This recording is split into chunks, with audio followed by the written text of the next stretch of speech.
আসসালামু আলাইকুম, welcome back ক্ষুদ্র খামারি বন্ধুরা। আমরা ধারাবাহিক পর্বের শেষ পর্বে অবস্থান করছি এই মুহূর্তে। প্রথম পর্বে আমরা আলোচনা করেছিলাম খামারের বাসস্থান বা খামারের শেড নির্মাণ নিয়ে। এরপরে আমরা আলোচনা করেছিলাম ব্রিডিং নিয়ে। এরপরে আমরা তৃতীয় পর্বে আলোচনা করেছিলাম আমরা গাভীর খাবার ব্যবস্থাপনা নিয়ে। আজকে শেষ পর্বে আলোচনা করব বাছুর পরিচর্যা বা বাছুর ব্যবস্থাপনা নিয়ে। আমার সাথে আছে, চিনতেই পারছেন, আমার মালিক ওমর ভাই। ভাইয়া, তাহলে আমরা শেষ পর্বে আজকে আলোচনা করব হচ্ছে মানে খামারের সবচেয়ে মূল্যবান সম্পদ যেটা বাছুর। বাছুর কিভাবে লালন পালন করব বা বাছুরের খাদ্য ম্যানেজমেন্ট কেমন হওয়া উচিত? বাছুর লালন পালন করতে গেলে কিন্তু বাছুর আসলে শুরু হয়, বাছুরের শুরু কিন্তু প্রজননের দিন থেকে। আমরা প্রথমেই যেমন আমাদের একটা দেশে একটা ক্রেজ আছে বড় বাচ্চা। সারা পৃথিবীতে গবেষণা চলতেছে বাচ্চার সাইজ ছোট করার জন্য। যেমন একটা বড় বাচ্চা মানে হলো বাচ্চা হইতে সমস্যা হবে, হওয়ার সময় বাচ্চা বেশি মারা যাবে, গাভীর বেশি মারা যাবে, গাভী প্রোডাক্টিভিটি হারাবে।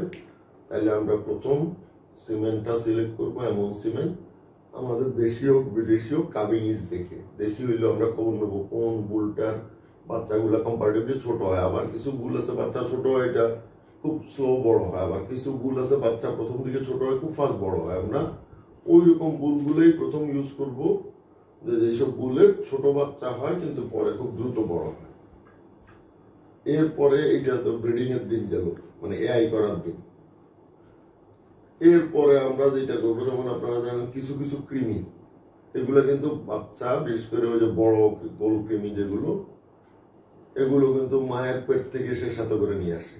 তাইলে আমরা প্রেগনেন্সির শেষের দিকে যে গাভীটা বাচ্চা দিবে ওই গাভীটাকে কৃমি মুক্ত করবো বাচ্চা দেওয়ার অন্তত মাসখানেক আগে। এতে যেটা হবে, বাচ্চাটার এই যে গোল কৃমি পেটে করে নিয়ে আসবে না, তাহলে ও প্রথম দিকেই স্ট্রাগল করবে না কৃমির সাথে। এইটার পরপরই এইবার যখন বাচ্চা হলো, আমরা প্রথমেই মোটামুটি বাচ্চাটা এটা এইরকমই না যে পাল্লায় ওজন করতে হবে, বাট একটা যারা গরু পালে চোখের দেখা একটা আন্দাজ করা যায় যে এই বাচ্চাটা 20 কেজি, এটা 30 কেজি, এটা 40 কেজি, এটা 50 কেজি। তা আমরা তো সবসময় ছোট বাচ্চা প্রেফার করি। তা ছোট হোক বড় হোক, আপনি যখন বাচ্চাটা জন্মে গেছে তখন তো আপনার এটারে প্রথম কাজ হইলো মায়ের দুধ খাওয়ানো, শাল দুধ খাওয়ানোর ক্ষেত্রে কিন্তু ওই যে আমরা যেটা বলি যে বডি ওয়েটের 10%, বাট বাস্তবে কিন্তু আমি এটার মিল পাই নেই, কারণ আমি যেটা দেখি কম্পারেটিভলি 10% চেয়ে বেশি লাগে। আর শাল দুধের ক্ষেত্রে কোনো পার্সেন্টেজ মানার কোনো দরকার আছে বলে আমার কাছে মনে হয় না, যদিও অনেক বিশেষজ্ঞ অনেক রকম কথা বলে। বাট আমাদের খামারে আমরা যেটা করি, গরুর বাচ্চা হওয়ার পরে এই বাচ্চা যতটুকু খাইতে পারে, কারণ শাল দুধ খাইলে কিন্তু বাচ্চার পেট খারাপ হয় না এই জন্য। এবং এটাতে যেহেতু প্রচুর পুষ্টি আছে, তার রোগ প্রতিরোধ ক্ষমতা ভবিষ্যতের জন্য যতটুকু সে খায় ততটুকু শাল দুধ তারা খাওয়াইতে হবে প্রথম, বিশেষ করে প্রথম 2-3-4 ঘন্টার মধ্যে। এরপরে থেকে যেটা করতে হবে যে একটা থাম রুল আছে 10%। সাপোজ একটা বাচ্চা 25 কেজি, আপনি 2.5 কেজি খাওয়াবেন। কিন্তু হয়তো কিছু বাচ্চা 2.5 কেজি স্যাটিসফাইড হবে, কিছু বাচ্চা দেখা যাবে যে 2.5 কেজি খাওয়ার পরে তার পেট ভরতেছে না, তারা কিন্তু আপনি আর একটু বেশি দিতে হইতে পারে, 3 কেজি দিতে হইতে পারে। এবং সবচেয়ে বড় এম্বারাসিং অবস্থা হয় যে একটু বড় সাইজের যে বাচ্চাগুলো হয়, বিশেষ করে 50 কেজি 45 কেজির বাচ্চার কিন্তু কোন অবস্থাতে এগুলা, আমার যেটা দেখা, এগুলোর 7-8 কেজির নিচে দুধ দিলে কিন্তু এগুলো মানে পেটও খালি থাকে, চিল্লাইতে থাকে সারাদিন। যে কারণে যেসব বুলের বড় বড় বাচ্চা হয় এইসব বুল অ্যাভয়েড করাটাই ভালো। কারণ এই যে 7-8 কেজি দুধ খাওয়ানো কিন্তু আসলে সব খামারের পক্ষে সম্ভব কিনা, বা যার একটা গরু আছে দেয় 10 কেজি দুধ, আপনি যদি 7 কেজি বা 8 কেজি খাওয়াই দেন, তো গরুর খাদ্যের পয়সাই যাবে না, তখন কিন্তু দেখা যাবে যে সে আগ্রহ হারায় ফেলতেছে। তাইলে আমরা যাই কিছু ভালো কাবি নিজের বুল নেবো, ছোট বাচ্চা যাতে হয়, তাইলে হবে আমরা ধরো 3 কেজি 25 কেজির একটা বাচ্চা হলে 3 কেজি দুধ খাওয়াবো। আর তার যাতে রুমেন খুব দ্রুত ডেভেলপ করে এই জন্য আমরা ধরেন ওই যে নর্মালি আমি আমার ফরম্যাটটাই বলি। আসলে আমি আমার কিন্তু এই বিষয়ে যেহেতু ডিগ্রি নেই, আমি কিন্তু প্রফেশনাল কোনো বক্তব্য দিচ্ছি না, এটা আমার অভিজ্ঞতা থেকে আমি বলতেছি। কারণ আপনি তো জানেন আমি ম্যানেজমেন্ট থেকে মাস্টার্স করা। তা আমার খামারে আমরা যেটা প্র্যাকটিস করি, আমি ওইটাই বলি যে আমার খামারে আমরা নর্মালি 4 থেকে 5 দিনের দিন 1 মুঠো করে ভুট্টার গুঁড়া, 1 মুঠ পরিমাণ, 1 মুঠ, এটা জাস্ট তার এখান থেকে সে খাইলো কি খাইলো না খুব একটা বদার করার দরকার নেই, একটা পরিষ্কার পাত্রে দিয়ে রাখবেন।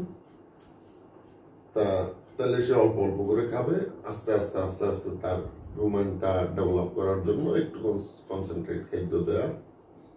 এরপরে এইভাবে করে মানে দিন 15 পরে আমরা যেটা করি যে মা যে খাদ্য খায় কনসেন্ট্রেট খাদ্য, ওইখান থেকেই তখন আবার 1 মুঠ মানে ভুট্টাটা রিপ্লেস করে আমরা কনসেন্ট্রেটটা 1 মুঠ করে দিয়ে থাকি।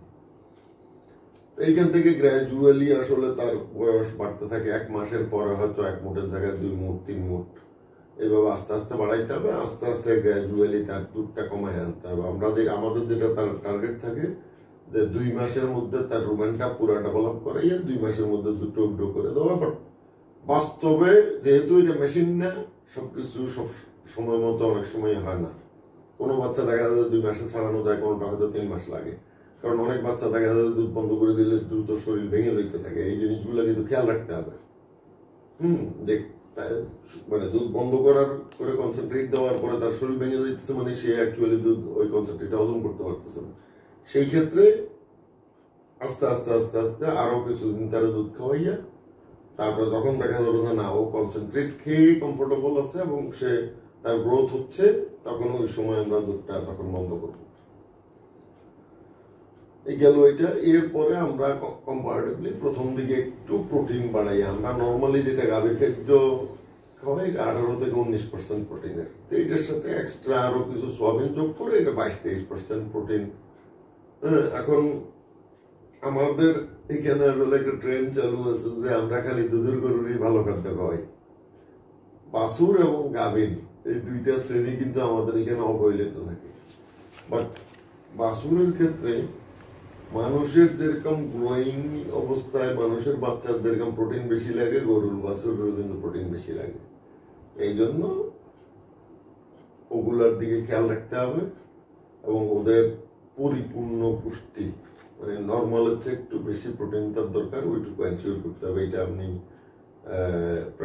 সবচেয়ে ভালো হইলো খৈল বা সয়াবিন এই জাতীয়। বাট আমরা আগে খৈল খাওয়াইতাম, কিন্তু খৈলটা ইদানিং আমরা অ্যাভয়েড করতেছি বেশ কয়েক বছর ধরে। কারণ খৈল ফ্রেশ খৈল খাওয়াইতে পারলে কোনো সমস্যা নেই, কিন্তু ফ্রেশ খৈল অনেক সময় পাওয়া যায় না। খৈলটা ঘুরে ঘুরে আমাদের কাছে পৌঁছাইতে দেখা যায় যে ফাঙ্গাস পড়ে যায়।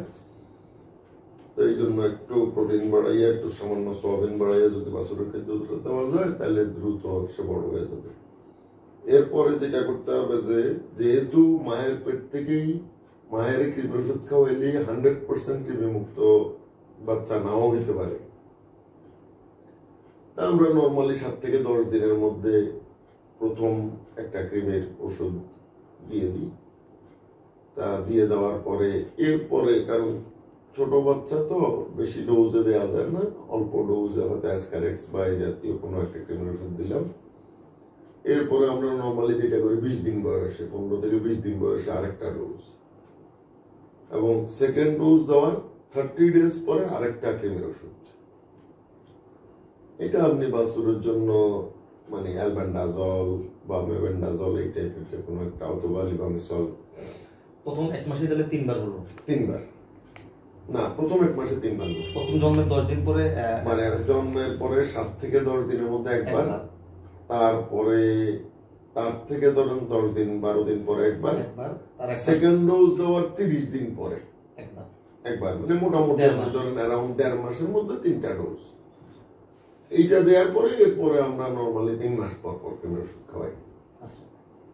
তা কারণ কৃমির ওষুধ না খাওয়াইলে যেটা হবে, আপনি বাছুরের যতই খাদ্য খাওয়াবেন, কৃমির কাজ হইল পেটের ভিতরে যেহেতু সে একদম জায়গা মতো বসে আছে, সে বাছুর হজম করার আগেই সে ভালো মানে যেটা বেটার কোয়ালিটি নিউট্রিশন গুলো সে নিজেই খেয়ে ফেলবে। এই জন্য কৃমি মুক্ত রাখার চেষ্টা করতেই হবে, যদিও 100% তো পারা যায় না, বাট নিয়মিতই যদি আপনি কৃমির ওষুধ খাওয়ান, সে মোটামুটি কৃমি মুক্ত থাকবে। এরপরে হইলো যে বাছুর ধরুন বয়স যখন 3 মাস হয়ে যাবে, 3 মাস, তখন কিন্তু ওই যে সরকারি নির্দেশনা অনুযায়ী আপনি 3 থেকে 4 মাসে ভ্যাকসিন দিবেন। বাট আমরা যেটা প্র্যাকটিক্যালি দেখছি যে এই যে এফএমডি বা বিকিউ এগুলা কিন্তু অনেক সময় আগেই ধরে যায়, যে কারণে আমরা কিন্তু নর্মালি 15 দিন থেকে 1 মাসের মধ্যে খুরা রোগের টিকা দিয়ে দিই বাছুরকে। যদিও লিটারেচার গুলাতে লেখা আছে কিন্তু 3 মাস বা 4 মাসে দেয়া হবে। এখন ওইটা অন্য কারণে লেখা থাকে যে এমডি এর উপর বেসিস করে, ম্যাটারনালি ডিরাইভড অ্যান্টিবডি। এখন বাচ্চার মধ্যে কি অ্যান্টিবডি আছে না নাই এটা তো আমরা টেস্ট করতে পারতেছি না। আর যদি অ্যান্টিবডি থাকেও ভ্যাকসিন দিলে আমরা ওইরকম কোনো ক্ষতিকর প্রভাব দেখি না, কিন্তু ভ্যাকসিন না দিয়ে ক্ষতিগ্রস্ত হয়েছি অতীতে। তো সেই কারণে আমরা এখন প্রেফার করি 15 দিন থেকে 1 মাসের মধ্যে এফএমডি ভ্যাকসিনটা দিয়ে দেওয়ার বাছুরকে। এরপরে আপনি যখন 3 মাস বয়স হয়ে যাবে তখন তার বিকিউ ভ্যাকসিন দিয়ে দিবেন, এরপর পরে অ্যানথ্রাক্স ভ্যাকসিনটা দিয়ে দিই আমরা। গেল ওইটা। এবং এই গ্র্যাজুয়ালি তার স্বাস্থ্যের দিকে খেয়াল রাখতে হবে এবং কনসেন্ট্রেট, তারপরে 2 মাসের পর থেকে অল্প অল্প ঘাস, তারপরে যখন আরেকটু বড় হবে তখন কনসেন্ট্রেট ঘাস, দুইটাই আপনি দিবেন। এবং অলওয়েজ মানে ফোকাস করতে হবে যে তার গ্রোথটা ঠিকভাবে হচ্ছে কিনা। আচ্ছা, এখন বাছুরকে উলানে মানে মানে গাভীর উলানে দুধ খাওয়ানো ভালো নাকি ফিডিং করাটা ভালো? এখন এইটা ভালো কি খারাপ আমি আসলে বলতে পারবো না। আর আপনারা খেয়াল করবেন, আমরা যে গরু পালি গুলো ক্রস গরুর ক্ষেত্রে আমি তো প্রায় 27-28 বছর ধরে গরু পালি। এখানে আমি যেটা দেখছি কিছু কিছু গরু আছে আপনি বাচ্চা না লাগাইলেও দুধই দিবেন, তাহলে আপনি বাচ্চা নিতেই যাবে।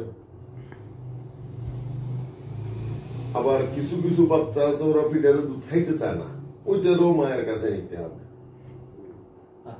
আর জি বলেন, কোশ্চেনটা বলুন। মানে প্রয়োজনের উপরে ভিত্তি করে আর কি ব্যবহার করা, আমি সেটা বলতে চাচ্ছি। হ্যাঁ, যেমন ইউরোপিয়ান ব্রিড, মানে ইউরোপিয়ান ব্রিড বলতে যেটা হলস্টিন, জার্সি, এই টাইপের ব্রিড আপনি ওলানে হাত দিলেই দুধ দিলে।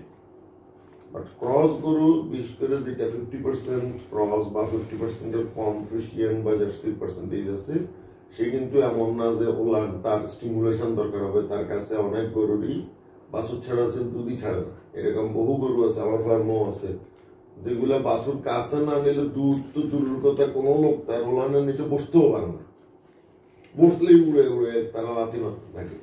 তাহলে আপনি বাস্তবতার ভিত্তিতে এগুলা ডিসিশন নিতে হবে যে যেই গরু বাছুর ছাড়া দুধ দিবে না, ওরা আপনি তো বাছুর নিতেই যাবে।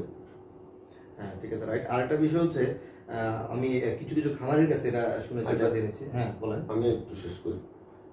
এবং আরেকটা হইলো ওই যে ফিডারে খাওয়ানো ভালো না ওলানে খাওয়ানো ভালো। এখন আমার ফার্মে কিন্তু আপনারা দেখবেন আমরা ফিডারেও খাওয়াই, ওলানেও খাওয়াই। প্রথম কিন্তু ম্যাক্সিমাম গরুই আমরা বাছুর দিয়েই তো দুধ দোয়াই। দুধ দোয়ানোর পর ইভেন দুধ দোয়ানো শেষ হওয়ার পরেও কিন্তু বাছুরগুলো আমরা ছেড়ে দিই 10-20 মিনিটের জন্য। মাঝখানে আমি বেশ কিছু বিভিন্ন জনের বক্তব্য শুনে অনুপ্রাণিত হইয়া একবার কিন্তু এরকম টোটালি বন্ধ করেছিলাম বাছুরকে মানে গরুর কাছে নেওয়া। কিন্তু এতে আমি যেটা খেয়াল করছি আমার ফার্মে, আমি জানি না অন্যান্য ফার্মের কি অবস্থা, বাট আমার ফার্মে আমার যেটা অবজারভেশন, ওই সময়ে ম্যাস্টাইটিস প্রবণতা কিন্তু আমার ফার্মে বেড়ে গেছিল। পরে আমরা যেটা দেখলাম খবর নিতে গিয়ে, যেটা সবার হাতে না, সাপোজ আমার ফার্মে 6 জন লোক দুধ দোয়ায় বা 7 জন লোক দুধ দোয়ায়, এর মধ্যে 1 জন বা 2 জনের হাতের গরুগুলা, মানে যারা একটু ম্যাচিউর দোয়ানোর লোক, ওদের হাতে হচ্ছে। মানে ওদের হাতে দেখা যাচ্ছে কিছু দুধ ওলানে থেকে যাইতেছে, বাট দুধটা দোয়ানোর পরে বাছুরগুলা ছেড়ে দিলে যেটা হয়, ওই যে লাস্ট যেই সামান্য লেফট ওভার দুধ 1 পোয়া আধা কেজি, ওইটা বাছুর টেনে নেওয়ার কারণে ম্যাস্টাইটিস প্রবণতা কমে গেছে।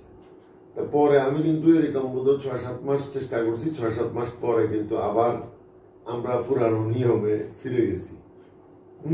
কারণ আবার যেগুলা হাই পার্সেন্টেজ গরু, ধরেন এই যে গরুটার মধ্যে 75% ফিশিয়ান আছে, ওগুলা তো আবার এই ঝামেলা হয় না, কারণ ওগুলা দোয়ানোর লোক এক্সপার্ট হোক না হোক, ও পাটের মধ্যে আমরা হাত দিয়ে টান দিলেও দুধ পুরা ছেড়ে দিচ্ছে, ওর এখানে লেফট ওভার মিল্ক থাকতেছে না, তো ওদের কিন্তু হবে না।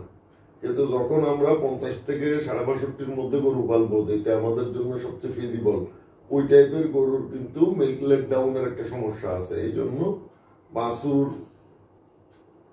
ছাড়া কিন্তু খুব এক্সপার্ট যদি দোয়ানোর লোক না হয় 100% মিল্ক মানে ইভ্যাকুয়েট করা, এটা কিন্তু আমার কাছে কেন জানি মনে হয় সম্ভব না। এই জন্য ডিসিশন নিতে হবে পারিপার্শ্বিক অবস্থা, বাস্তবতা সবকিছুর উপরে নির্ভর করে। আর এই যে দুধ খাওয়ানো যেটা বললেন ওলানার ফিডারে, আমি কেন বলছি ওলানার ফিডার, আমরা ওই যে 15 থেকে 20 মিনিট অ্যালাউ করি দুধ দোয়ানোর পরে, যাতে সে জাস্ট ওলানটা খালি করে দেয়। এরপরে কিন্তু ওলান ধুইয়া আমরা স্প্রে করে দিই এবং বাছুরের ঘরে নিয়ে যাওয়া হয়। এবং আমরা যেটা দুধ খাওয়াই ওইটা কিন্তু ওজন টোজন মাইপা না। যেমন ফিডারে করে দুধ আনতেছে, আনার পরে প্রতিটা বাচ্চার একটু, আমাদের ছেলেরা তো এক্সপার্ট হয়ে গেছে এখন, ওরা পেটের দিকে খেয়াল রাখে, মানে প্রতিটা বাচ্চারে ততটুকুই দুধ খাওয়ানো হয় যতটুকু তার পেট ভরার জন্য দরকার। সকালে পেট ভরানোর জন্য যতটুকু দরকার, বিকালে পেট ভরানোর জন্য। হয়তো কোনোটা যদি মায়ের থেকে একটু বেশি পায়, ওর হয়তো আধা কেজি লাগে, কোনোটা মায়ের থেকে কম পাইলে ওর কিন্তু 1.5 কেজিও খাওয়াইতে হইতে পারে। এই জন্য মায়ের থেকে সে কতটুকু পাচ্ছে আর কতটুকু তারা দিবে, এটা এখন নতুন খামারি যারা, ওনারা কিন্তু একটু মানে শিকার চেষ্টা করতে হবে জিনিসগুলো। আর যারা পুরানো আছেন ওনারা কিন্তু অভিজ্ঞ, বাট খেয়াল করতে হবে যে মোটামুটি বাছুরের পেট ভরছে। আবার এরকম না যে সে একদম দুধ খাইয়া ফুলে বলছে, এইরকম হইলে কিন্তু দুধের খরচও বাড়বে, মানে দুধ বেশি খরচ হবে, আবার তার কিন্তু সমানে স্কাউর হবে, পাতলা পায়খানা হবে, হইয়া দেখা যাবে যে বাছুর। হ্যাঁ, এই জন্য সব দিকে খেয়াল করে এটা করতে হবে যে আপনি ফিডারেও, বা অনেকে বলে ফিডারে খাওয়াইতে, অনেকে ওলানে, আপনি সবগুলোই খাওয়াইতে পারবেন। আমরা কিন্তু বাস্তবতার কারণে ভিউটা করতে হয়, যেহেতু আমরা বেশি সময় ছেড়ে রাখতে পারি না। হ্যাঁ, কারণ ওই যে কিছু গরু আছে অনেক বেশি দুধ দেয়, ওইটার বাচ্চারা ছেড়ে রাখলেও দেখা যায় 2 ঘন্টা ছেড়ে রাখলেও স্কাউট শুরু হয়ে গেছে। আবার কিছু আছে হয়তো 15 লিটারের গরু, ওরে 2 ঘন্টা ছেড়ে রাখলে ওর হয় না। আমরা নর্মালি যেটা ওই যে ইভ্যাকুয়েট করার জন্য যে টাইমটা 15 মিনিট 20 মিনিট করে ছেড়ে সব কিন্তু বাছুরের ঘরে নিয়ে যাচ্ছে। এরপরে দিকে প্রতিটারে একটু অল্প অল্প করে খাওয়াই দিতেছে।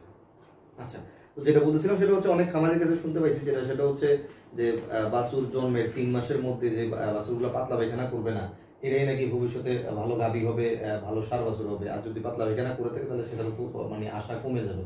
এই বিষয়টা কতটুকু সত্য? যে কোনো ডিজিজই তো একটা স্ট্রেস,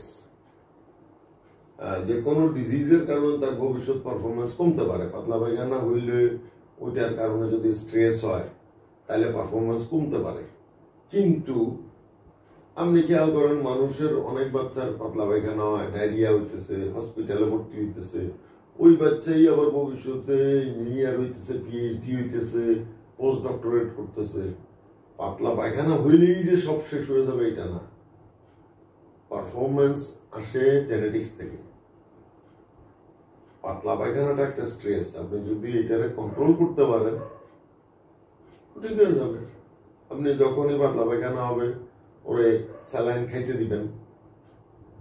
যদি খাওয়ার মতো শক্তি না থাকে ওরে স্যালাইন দিতে হবে, এবং কলেরা স্যালাইন, মানুষের যে কলেরা স্যালাইন ওইটা দিবেন। তো দিয়ে যদি তার ডিহাইড্রেশনটা আপনি কন্ট্রোল করতে পারেন, যতক্ষণ তার পাতলা পায়খানা চলবে ততক্ষণ যদি ডিহাইড্রেশনটা কন্ট্রোল করা যায়, হ্যাঁ, ইলেকট্রোলাইট যেটা লস করতেছে এটা রিপ্লেস করে দেন, তাহলে কিন্তু এরকম বড় কোনো ধরনের কোনো ক্ষতি হওয়ার সুযোগ আমি দেখি না। কারণ আমার ফার্মে একটা 52 নম্বর গরু আছে, এই বাচ্চাটা ছোটবেলায় কি পরিমাণ কষ্ট দিছে আমাদেরকে। হ্যাঁ, এইটার একবার হাঁটু ফুলে গেছিল, এটা 1 মাস ধরে ট্রিটমেন্ট করতেছে। 1 মাস শোয়া ছিল, 1 মাস পরে সে দাঁড়াইছে। যেহেতু অনেকদিন ধরে যে মানে মানে গিরার নাভি ফুলার কারণে সে অসুস্থ ছিল, সে দুর্বল ছিল। এর কয়েকদিন পরে ডায়রিয়া হয়ে আসে, প্রায় 7 দিন শোয়া ছিল। 7 দিন ধরে আমরা কলেরা স্যালাইন দিয়ে বসায় রাখছি। তখন ফরজ স্যার ট্রিটমেন্ট করছিল। এরপরে এইটা কখনো পারফর্ম করবে এই মেয়ে বাচ্চাটা আমরা সরি আমরা কল্পনাও করিনি। ওই বাচ্চা 52 নম্বর গরু কিন্তু 32 লিটার দুধ দেয় আমার ফার্মে। মাশাআল্লাহ। হ্যাঁ, এইটা হলো যে আপনি যখন যে পাতলা পায়খানা হইলেই সব শেষ, এটা কোনো কথা না। পাতলা পায়খানাটা হইলে ইলেকট্রোলাইট ইমব্যালেন্স হবে। আমরা ইলেকট্রোলাইট দিয়া, ইলেকট্রোলাইট কি? ইলেকট্রোলাইট মানে যে মানুষের খাওয়ার স্যালাইন, গরুর জন্য বিভিন্ন কোম্পানির যে খাওয়ার স্যালাইন আছে, এটা যদি সে খায়, যদি না খায় স্যালাইন দিয়ে দেন, কলেরা স্যালাইন দিয়ে দেন। আচ্ছা, আবার আমি নর্থ বেঙ্গলের দিকেই সবচেয়ে বেশি দেখছি, কিন্তু সারা বাংলাদেশে এখন এর প্রচলন শুরু হয়ে গেছে। সেটা হচ্ছে দুধের কেজি 50 টাকা দামে দুধ কেন বাছুরকে খাওয়াবে? তারা মিল্ক রিপ্লেসার ব্যবহার করতেছে, সিএমআর। ঠিক আছে, এটা আসলে বাছুরের জন্য কতটা স্বাস্থ্যসম্মত বা কতটা মানে স্বাস্থ্য উপযোগী? মিল্ক রিপ্লেসার যদি প্রপার জায়গা থেকে আসে তাহলে অবশ্যই এটা স্বাস্থ্যসম্মত। কারণ মিল্ক রিপ্লেসার তো আমাদের দেশে তৈরি হয় না, এটা যদি ইউরোপ থেকে ইম্পোর্ট হয়, ইউরোপে তারা খাওয়ায়। কেন খাওয়ায়? যে তাদের দেশে মূলত মিল্ক রিপ্লেসার খাওয়ানোর প্রচলনের মূল কারণ কিন্তু যে ইউরোপের দুধ নেই এমন না, ইউরোপের প্রচুর দুধ আছে। বাট তারপরেও কেন? যে ইউরোপের ডেইরি খামার গুলা কিন্তু বাছুর পালে না। ওইখানে ডেইরি ফার্মে যেহেতু পিওর ফ্রিশিয়ানের দুধ দোয়ানোর জন্য বাচ্চা দরকার হয় না, বাচ্চা হচ্ছে অন্য খামারে চলে যাচ্ছে, যার কাজই হইলো বাচ্চা পেলে বড় করা। ও ষাঁড় বাছুর পালতেছে মাংসের জন্য, মেয়ে বাছুর পালতেছে রিপ্লেসমেন্ট হেফার তৈরি করার জন্য। তাইলে তারা হিসাব করে যে একটা ডেইরি ফার্ম থেকে দুধ নিয়ে এই দুধটারে আবার টেম্পারেচার মেনটেন করে বাচ্চারে খাওয়ানো একটা হ্যাজার্ড, এক্সট্রা হ্যাজার্ড। এই হ্যাজার্ড অ্যাভয়েড করার জন্য এবং তাদের দেশে যেহেতু লেবার অনেক বেশি এক্সপেন্সিভ, তারা কাফ মিল্ক রিপ্লেসার ইউজ করে।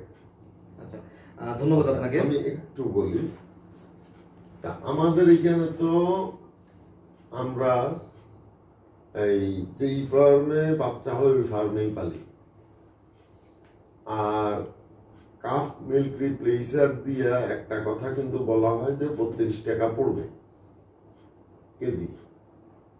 কিন্তু আমি আমার ফার্মে কিন্তু আমি নিজে ইউজ করছি কাফ মিল্ক রিপ্লেসার। ইউজ করার পরে আমার যেটা রেজাল্ট দেখা গেল যে যেই কনসেন্ট্রেশনে গোলাইতে বলা হয় 1 কেজি রিপ্লেসার 7 কেজি পানি, ওইটা দিয়ে দিলে আমরা যেই গরুরে 3 কেজি ধরেন দুধ খাওয়াইতে হইতো, এইটা 3 কেজি দিলে বাচ্চা স্বাস্থ্য হারাইতে থাকে। আমি একজন ইম্পোর্টারকে বললাম যে ভাই, এখন আপনাদের ইনস্ট্রাকশন অনুযায়ী যেটা প্যাকেটের গায়ে লেখা আছে আমরা তো দিচ্ছি, এখন 10% দিলে তো সে ওয়েট লস করতেছে, বাচ্চা তো ওয়েট গেইন করতেছে না। ও তাইলে ভাই পানি 1 কেজি কমায় দেয়। পানি 1 কেজি কমানোর পরে দেখি যে কস্টিং করতেছে অলমোস্ট আমার দুধের সমান। তা যেখানে এবং তখন যে দুধের সমান কস্টিং এ আমরা বাচ্চাটাকে হয়তো গ্রোথটা ধরে রাখতে পারছি। বাট যত কথাই বলেন, গরুর দুধ তার বাচ্চার জন্য একদম ন্যাচারাল একটা ফিড। আমি এই ন্যাচারাল একটা ফিডের থেকে যদি কোনো সেভ করতে না পারি, আমি কেন আনন্যাচারাল আর একটা জিনিস এনে খাওয়াবো? মিল্ক রিপ্লেসার এটা তো ন্যাচারাল ফিড না, এটা ডাইরেক্ট গরুর থেকে আসে নাই। মিল্ক রিপ্লেসারটা কিন্তু গরুর থেকে আসার পরে এই দুধটারে প্রসেস করে এটার থেকে একটা অংশ বের করে তারপরে এটারে সস্তা বানানো হয়েছে। তাইলে আপনি কেন, আপনি যেখানে গরুর দুধ দিয়ে সবচেয়ে ভালো রেজাল্ট পাবেন সেইখানে আপনি কেন রিপ্লেসার ইউজ করবেন? হ্যাঁ ঠিক আছে, আপনার একটা বাছুর আছে, গাভীটা মরে গেছে, আশেপাশে দুধ অনেক দাম, তখন মিল্ক রিপ্লেসার ব্যবহার করে মানুষের বাচ্চার ক্ষেত্রে যা হয়। হ্যাঁ, বা হয়তো কোনো কারণে একটা গাভীর একটা বাচ্চা হচ্ছে, গাভীটা দুধই দিচ্ছে না, তখন মিল্ক রিপ্লেসার তখন এইটা হলো ঠেকার খাদ্য। সোজা হিসাব আপনারা ঠেকার খাদ্যরে কখনো মেইন ফুড বানানো উচিত না। একটা গরুর বাচ্চা গরুর ডাইরেক্ট দুধ দিয়া যে রেটে তার গ্রোথ হবে, মিল্ক রিপ্লেসার দেওয়া হবে না। ইউরোপ আমেরিকাতে কেন ইউজ হয়? শুধুমাত্র লেবার কস্ট সেভ করার জন্য। কারণ আপনি যেহেতু বাচ্চা বলতেছেন এক জায়গায়, ডেইরি খামার আর এক জায়গায়, আপনি ডেইরি খামার থেকে দুধ আনা, এই দুধ প্রিজার্ভ করা, হ্যাঁ, একটা অনেক খরচ সাপেক্ষ ব্যাপার, অনেক বেশি লেবারের ব্যাপার, সেই জায়গায় মিল্ক রিপ্লেসার গোলায় দিয়ে দেওয়া শর্টকাট। এই জন্য তারা করতেছে। কারণ সবকিছু আমরা কিন্তু ইউরোপের দেখে করলে হবে না, এটা বাংলাদেশ। আমরা আমাদের প্রেক্ষাপটে যেটা সাশ্রয়ী, যেটা সুবিধাজনক, যেটাতে আমি বেশি লাভ পাবো সেটাই করতে হবে। ইউরোপে কি করতেছে, আমেরিকাতে কি করতেছে, সবকিছু কি আমরা মানতে পারবো? ইউরোপের গরু তো 60 লিটার দেয়, তা আমাদের দেশে 60 লিটারের একটা গরু বের করে দেন নাই, 44-45 পর্যন্ত। তাহলে ইউরোপের 60 লিটার এটা হলো যে মোটামুটি এভারেজ বললাম, ওখানে কিন্তু 130 লিটার দেয় যেরকম গরু আছে। এই যে এই মুহূর্তে যেটা top milker Holstein sales প্যারেলি after shock বোধ হয় এটার নাম, ওইটা 185 লিটার পর্যন্ত একদিনে দুধ দিচ্ছে। ও 1 ল্যাকটেশনে 35,000 লিটার দুধ দিচ্ছে।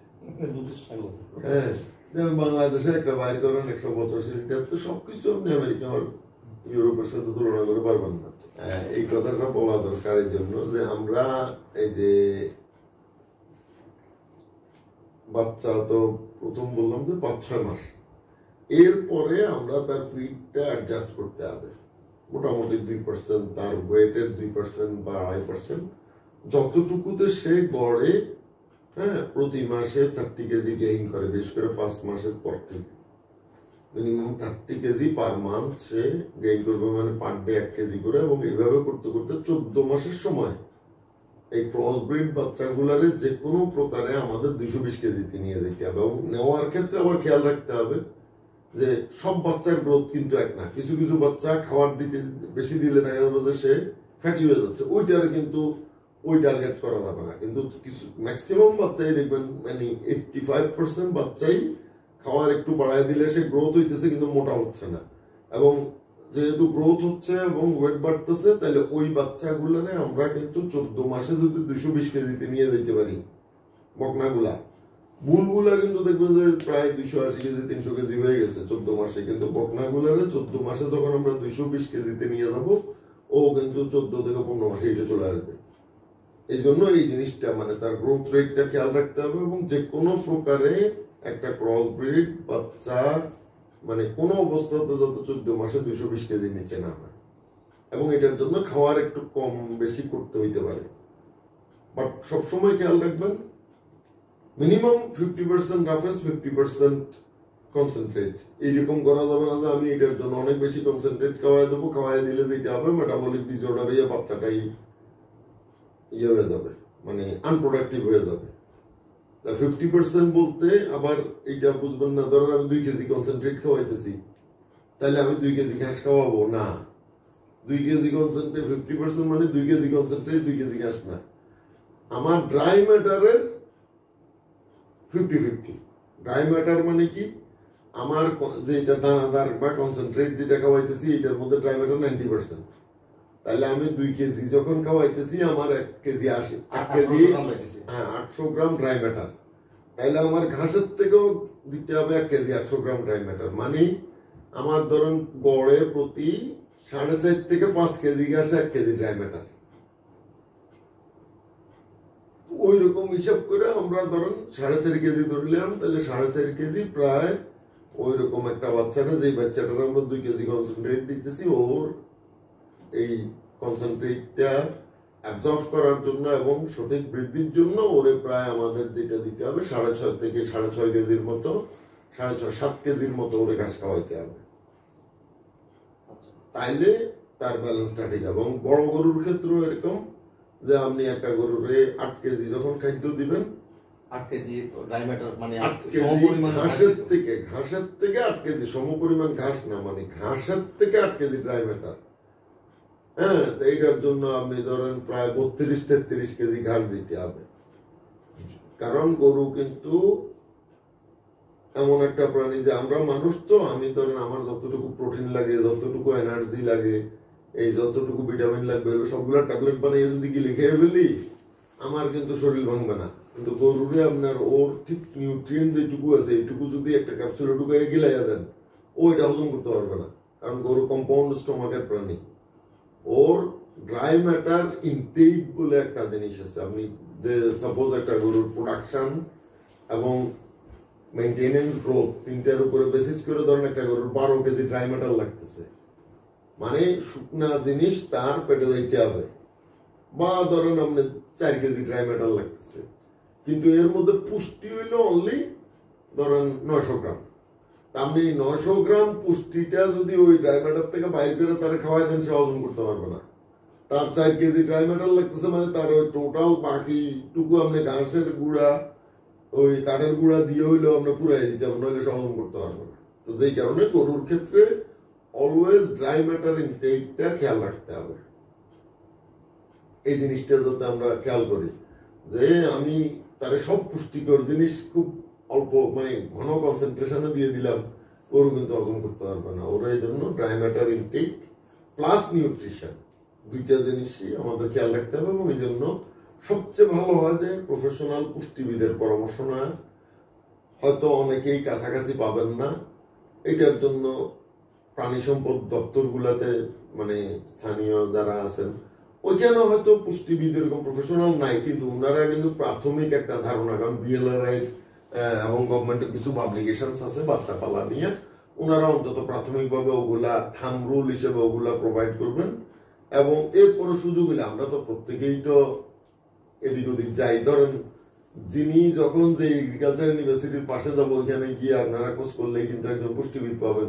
ডিএলএস এর হেড অফিসে ঢাকায় সবাই যায়, ঢাকায় প্রাণী সম্পদ অধিদপ্তরের হেড অফিসে অনেক পুষ্টিবিদ আছেন, ওনাদের সাথে যোগাযোগ করতে পারবেন। এবং পুষ্টিবিদের পরামর্শ নিয়ে কাজ করাটাই ভালো, কারণ ওনারা কিন্তু যেহেতু এই লাইনে প্রফেশনাল এবং ওনাদের প্রত্যেকেরই দেখবেন যে এই পশু পুষ্টির উপরে এমএস আছে, পিএইচডি আছে, পোস্ট ডক্টরেট আছে। তাহলে তাদের কাছে আমরা যেরকম চিকিৎসার জন্য এমবিবিএস ডাক্তার বা এফসিবিএস ডাক্তারের কাছে যাই, ওনারা কিন্তু পুষ্টির দিক দিয়ে ওই লেভেলের। আমরা কেন হাতুড়া বিশেষজ্ঞর পিছনে ঘুরতেছি? অলওয়েজ প্রফেশনালদের কাছে যাওয়া বলবো। হ্যাঁ, আমি পাচ্ছি না, আপাতত আমি পাড়ার ওষুধের দোকানে যেরকম অনেক সময় আমরা যে কেউ পাইতেছি না, পাড়ার ওষুধের দোকান থেকে পরামর্শ নিই, এটা হলো সাময়িক, আপনি 2-4 দিন চলেন, কিন্তু লং রানে যদি সাস্টেইন করতে চান তাহলে অবশ্যই প্রফেশনালের কাছে যাইতে হবে। আচ্ছা, ধন্যবাদ আপনাকে। ক্ষুদ্র খামারি বন্ধুরা, আমরা 4 পর্বের শেষ পর্বে আছি এখন, আর শেষ পর্ব শেষ করতে যাচ্ছি। তো প্রথম পর্বে আমরা আলোচনা করেছিলাম গবাদি পশু বা বাসস্থান নিয়ে, পরের পর্বে আমরা আলোচনা করেছিলাম গাভীর ব্রিডিং ব্যবস্থাপনা নিয়ে, এরপরে তৃতীয় পর্বে আমরা আলোচনা করেছিলাম খাদ্য ব্যবস্থাপনা নিয়ে এবং বাছুর পরিচর্যা নিয়ে। আমরা শেষ পর্ব শেষ করতে যাচ্ছি। শেষ করার আগে যেটা বলবো সেটা হচ্ছে, আমাদের ভিডিওগুলো যদি আপনারা একটা শেয়ার করে দেন আপনাদের ওয়াল থেকে, তাহলে দেখা যাবে যে আপনার মাধ্যমে আরো অনেক মানুষ এই ইনফরমেশন গুলো পাবে। তো সবাইকে সাধুবাদ জানিয়ে এবং সবার সুস্থতা কামনা করে এখানে বিদায় নিচ্ছি। সুস্থ থাকবেন, ভালো থাকবেন। আসসালামু আলাইকুম।